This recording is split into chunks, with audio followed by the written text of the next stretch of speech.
morning, this is Federico Bentley from Ayondo Markets giving you this morning's market update. This morning we start by looking at the supermarket giant as Tesco is selling 14 development sites for a total of 250 million as the troubled supermarket continues to sell off assets while it shores up its balance sheet. The Spenol sites, which are split across London, the South East and Bath, have been sold to fund and clients, advised by real estate manager Mayor Bergam. It is expected that the sites will be developed into mixed-use and residential premises. Tesco has reached completion on 11 sites and the rest will complete in due course. It was reported earlier this month that the supermarket had been in talks to sell a further 10 sites.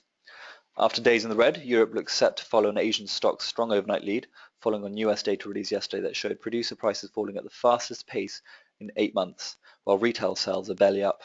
Now looking at the European markets, the UK 100 rolling is up over 40 points, the France 40 rolling is 20 points above, and as for the Germany 30 rolling is almost 60 points higher.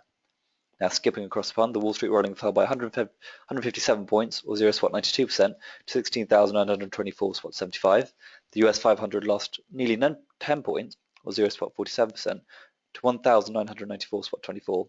And the US tech rolling dropped almost 14 points, or 0.29%, to 4,782.85.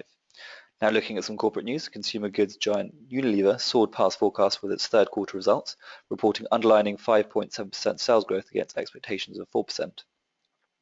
The British-Dutch firm reported an overall turnover of £9.9 billion, up by 9.4%, helped along further by currency tailwinds boosting this figure by 2.9%.